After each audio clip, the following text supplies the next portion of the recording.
Dans le contexte du travail, courir des risques, c'est avoir des conséquences du travail sur la santé.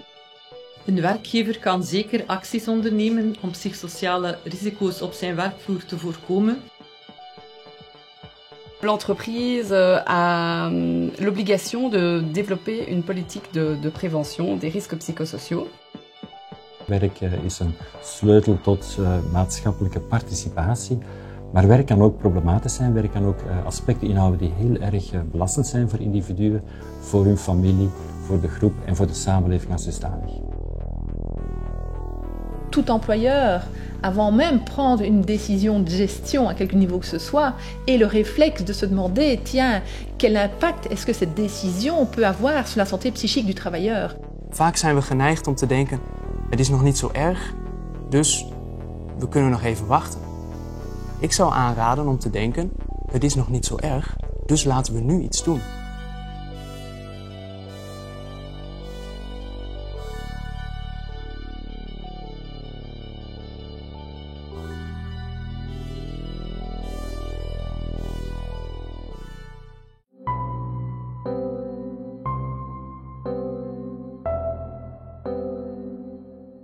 Dans le contexte du travail, courir des risques, c'est avoir des conséquences du travail sur la santé. Et aujourd'hui, le risque ou les risques que l'on court, c'est les risques liés au stress, au burn-out, au harcèlement, au comportement addictif. Et plus encore qu'avant, on mesure à quel point il est important de se soucier de ces risques et de faire de la prévention. Er zijn twee kanten aan werk. Simpelweg gezegd, een goede kant en een slechte kant. De goede kant zijn hulpbronnen. De slechte kant is werkeisen.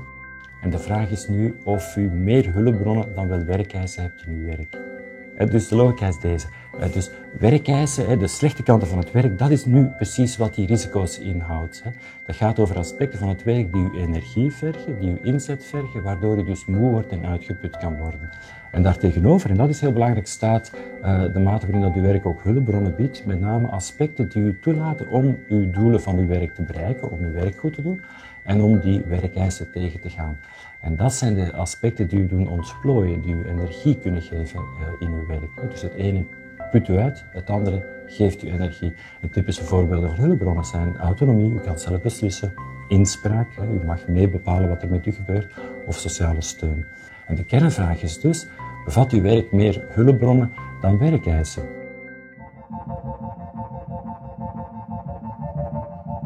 Le burn-out est une souffrance qui vient s'inscrire entre ce travail prescrit, ce qui est demandé au travailleur, et le travail réel, ce qu'il fait en réalité et qui n'est pas toujours reconnu. Vanzelfsprekend heeft het werk dat we doen, en dan vooral die werkeisen, die dingen die ons uitputten, hebben die enorme consequenties voor het welzijn van individuen, van groepen en van een samenleving. Dus één, als u werk hebt dat u heel erg belast, dat u heel erg uitput, omdat u dus te veel werk te doen hebt in een te korte periode, dan zal u daar fysiek, lichamelijk onder lijden, maar dan zal ook uw mentale, uw psychisch welzijn daaronder lijden. Dat heeft consequenties voor het gezin, natuurlijk, dat heeft consequenties voor uw partner en voor uw gezin. Mensen die onder spanning staan, maken meer fouten, zijn geïrriteerder, slapen slecht en zijn dus iets minder aangenaam in de omgang. En dat impliceert natuurlijk ook dat binnen de context van het werk minder goed gedaan zal worden. En dus de performantie van de organisatie wordt daar dus ook door aangetast. Si on veut retenir quelque chose quand on parle de burn-out, je crois qu'il faut penser burn-out quand il y a une perte de l'idéal au travail. C'est-à-dire ce sentiment de ne plus s'être épanoui dans le travail, de s'accomplir dans le travail, de retrouver son identité dans le travail. C'est avoir ce sentiment de ne pas exister dans son travail. C'est ça le burn-out. Eerst misschien uitleggen wat burn-out is. Ik denk we moeten een groot onderscheid maken tussen oorzaken binnen het werk en de gevolgen.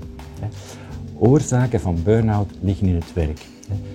Burn-out is in essentie, ik moet veel te veel werk doen, waardoor ik veel te lang, veel te intens over mijn eigen grens gegaan ben. Dus ik heb veel meer gedaan dan ik eigenlijk aan kan en ik heb dat veel te lang volgehouden.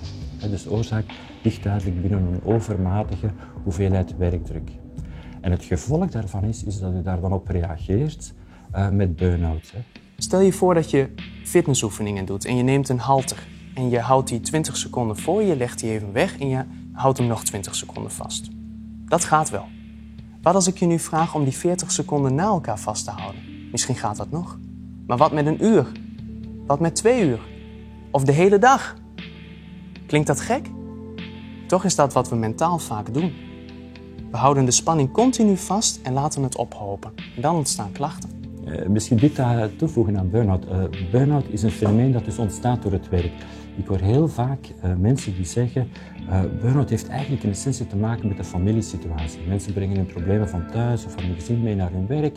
En in functie daarvan komen ze in het werk sterker onder druk te staan en ontwikkelt burn-out. Dus we weten uit onderzoek dat eigenlijk een beetje het omgekeerd waar is. Dus mensen brengen problemen van het werk mee naar thuis. In veel belangrijker mate dan omgekeerd. Het belangrijkste risico op schade is als problemen te lang aanslepen. Dat is zowel zo bij conflicten, die kunnen escaleren van beginnende spanningen tot grote conflicten tussen 2 personen of zelfs binnen een heel team. Maar het geldt ook voor stressklachten. Beginnende spanningsklachten, beginnende stressklachten kunnen waarschijnlijk nog heel effectief worden aangepakt. Maar als iemand richting burn-out gaat, wordt het veel moeilijker. En dan zal die waarschijnlijk ook een tijdje afwezig zijn van het werk om te kunnen herstellen. Het psychosociaal risico is nooit alleenstaand op de werkvloer. Er is heel dikwijls een verband met het gezondheidsrisico en ook dikwijls is er een veiligheidsrisico ten gevolge van psychosociale spanningen op de werkvloer. Bijvoorbeeld een werknemer die werkt onder zware medicatie kan zijn alertheid verliezen en daardoor stappen in de veiligheidsprocedure vergeten, waardoor er zich een ongeval voordoet, al dan niet met letsel of dodelijke afloop.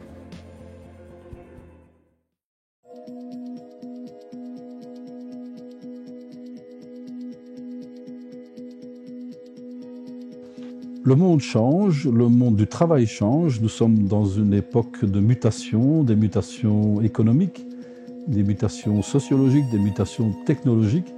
Toutes ces mutations ont des conséquences, entre autres, sur l'organisation du travail. We werken natuurlijk in een samenleving. We zitten in een samenleving die in belangrijke mate streeft naar winst. En het gevolg daarvan is dat men heel veel klemtoon legt op het feit dat we meer moeten doen met minder hulpmiddelen, met minder mogelijkheden, minder hulpbronnen daar rond. Het gevolg daarvan kan zijn dat het systeem zoals het nu is, wanneer we heel erg dat winststreven centraal zetten, maakt dat mensen heel hard moeten werken omdat het meer winst oplevert. Des nouvelles organisations du travail qui ont introduit toute une série de modalités de gestion, entre autres des politiques de management comme le lean management ou toute une série de modalités d'organisation comme la flexibilité dans le travail. Et en particulier, une modalité organisationnelle majeure qui a changé le rapport au travail, c'est les évaluations individuelles des performances où aujourd'hui, beaucoup plus qu'avant, on a tendance à aller mesurer la quantité de travail produite par un travailleur, là où on avait une démarche plus collective et l'évaluation se faisait à travers le travail d'une équipe. Les conséquences de ces évaluations individuelles de performance, c'est de créer au sein des entreprises des démarches plutôt individuelles aux dépens du travail collectif, et de faire en sorte qu'on s'intéresse plus à la manière dont la quantité de travail est faite qu'à la qualité du travail produit. La difficulté pour les infirmières, les enseignants, les assistants sociaux, assistantes sociales, c'est de travailler dans des conditions qui imposent des modalités de gestion qui sont issues du secteur marchand. Appliquer au milieu des milieux infirmiers, demander à une infirmière d'atteindre des objectifs quantitatifs en termes de rendement, en termes de nombre de patients à soigner, de nombre de toilettes à faire, crée chez cette infirmière un sentiment de ne pas être épanoui dans son travail. Een recent fenomeen heden ten dagen is natuurlijk dat je omwille van ICT, dus elektronische apparatuur zeg maar, meer en meer prikkels krijgt, de hele tijd verbonden kunt zijn met alles en iedereen en dat er ook een beetje een cultuur ontstaan is dat alles snel moet gaan en dat er heel veel informatie uitgewisseld moet worden. De mensen moeten daar heel snel op reageren. Het gevolg daarvan is natuurlijk een overprikkeling, een overbelasting en eigenlijk ook uitsputting. Lorsqu'il y a un travailleur qui tombe dans les escaliers, l'analyse de l'accident de travail ne va pas consister à lui demander s'il a des problèmes familiaux chez lui qui ont entraîné peut-être un manque de vigilance, mais davantage de voir si l'escalier était bien renseigné, s'il y avait une main courante. Donc on va avoir cette vision plus collective de mais tiens, qu'est-ce que l'entreprise aurait pu mettre en place pour éviter finalement qu'il y ait une chute, et pour éviter s'il chute, que ce soit grave. Eh bien c'est exactement la même chose que l'on doit mettre en place au niveau des risques psychosociaux. La particularité pour les risques psychosociaux, c'est que le danger, il se trouve en fait un peu partout sur le lieu du travail. Alors le danger psychosocial, on peut le retrouver évidemment au niveau de l'organisation du travail, le contenu du travail, au niveau des conditions de travail, des conditions de vie au travail et des relations interpersonnelles au travail. Donc le message principal de la loi, c'est de dire attention, cette organisation du travail peut effectivement être source et la cause d'un dommage à la santé psychique.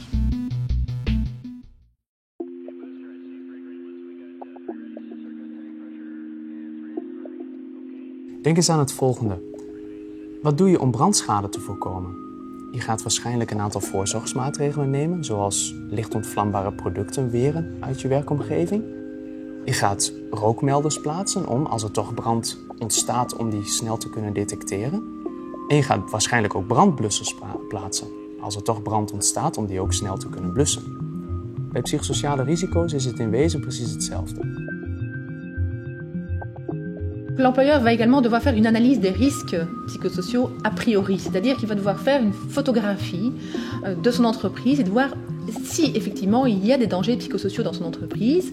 Et cette analyse va effectivement analyser tous les dangers au niveau des 5 domaines, donc l'organisation du travail, le contenu du travail, les conditions de travail, les conditions de vie au travail et les relations interpersonnelles au travail. L'analyse des risques spécifiques consiste souvent dans la possibilité d'avoir un entretien avec chaque membre de l'équipe, pas pour trouver des coupables, mais plutôt pour de nouveau essayer de mettre en lumière ce qui aurait pu contribuer à l'émergence de la problématique. Een werkgever kan zeker acties ondernemen om psychosociale risico's op zijn werkvloer te voorkomen door een preventiebeleid te voeren en ervoor zorgen dat de werknemers een duidelijke taakinhoud met zich meekrijgen, weten waar hun verantwoordelijkheid ligt en er heel veel ruimte is voor communicatie. L'entreprise a l'obligation de développer une politique de prévention des risques psychosociaux. La première étape pour moi, c'est qu'au-delà du fait que ce soit une obligation légale, elles comprennent à quel point c'est important de développer cette politique de prévention. Uit voorzorg ga je proberen om een gezonde werksituatie te creëren voor de werknemers. Dus een werksituatie waarin zij op een goede manier kunnen werken. Bijvoorbeeld dat het werktempo niet te hoog ligt, maar ook niet te laag. Dat zij inhoudelijk interessant werk doen, dat een beetje afwisselend is, waarin ze voldoende vrijheid hebben om hun functie te kunnen invullen zoals zij denken dat dat goed is. Belangrijk is hierbij dat de werknemers participatief kunnen meewerken aan deze maatregelen, want zij kennen trouwens hun taken goed en kunnen dikwijls door interne communicatie voorstellen naar de werkgever of de hiërarchische lijn formuleren om hun taken accurater uit te voeren, betere arbeidsmiddelen ter beschikking te krijgen en ook duidelijker te communiceren over de snelheid waarmee de taak moet uitgevoerd worden of de incidenten die zich kunnen voordoen bij het behandelen van bepaalde objecten tijdens hun taak. Alle leidinggevenden van verschillende niveaus binnen het bedrijf.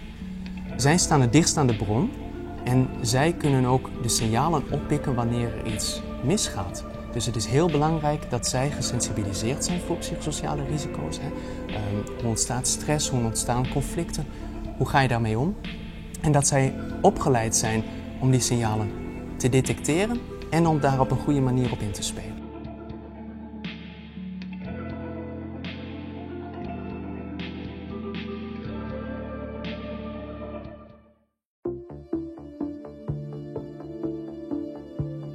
Alors les incontournables de la politique de prévention sont la désignation d'un conseiller en prévention aspect psychosocial. Ça c'est une obligation pour toutes les entreprises. Et les entreprises doivent également se poser la question de savoir si elles veulent désigner une personne de confiance. Tous ces éléments doivent au minimum figurer dans le règlement du travail. Une obligation de l'employeur importante, c'est que dans le règlement de travail, il doit informer les travailleurs sur cette procédure interne. Et également l'employeur doit normalement afficher dans un endroit accessible les coordonnées également de la personne de confiance et du conseil en prévention psychosociale. De belangrijke rol van vertrouwenspersonen is om een eerste snelle opvang te hebben bij problemen intern in de organisatie.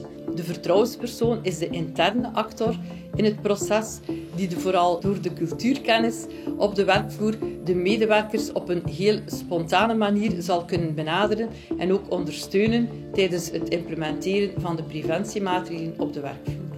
De preventieadviseur psychosociale, die de hoofdactor is en het onderzoek zal voeren, de medewerkers zal horen, een analyse zal maken van de feiten en in een adviesrapport aan de werkgever de preventiemaatregelen zal voorstellen om het incident te stoppen en te voorkomen dat er zich in de toekomst herhaling voordoet. Ik zie dat we vaak vooral bezig zijn met continu te willen verbeteren. Het is nooit goed genoeg, het moet altijd beter. En dat is super, want zo worden we ook beter. Maar mensen hebben het nodig om zich competent te voelen in wat ze doen, dat is heel belangrijk.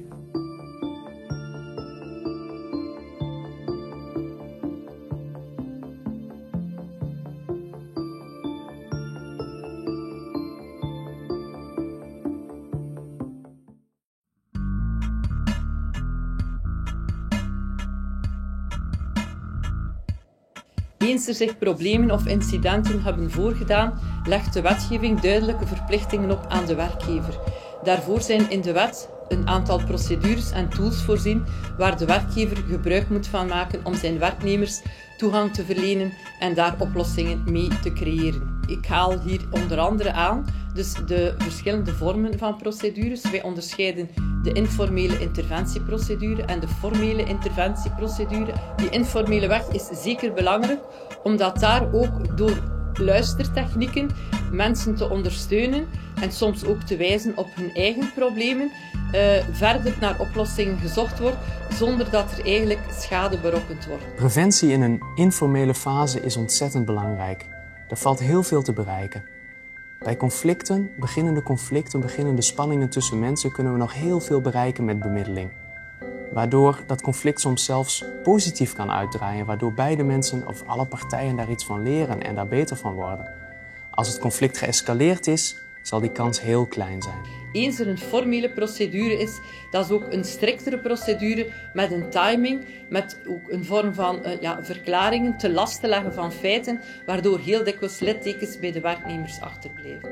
Specifiek in deze formele procedure hebben we ook de procedure geweld, pesten en intimiteiten op de werkvloer, waar er bijzondere voorwaarden gesteld worden en waar de werknemer een bescherming heeft tegen represailles.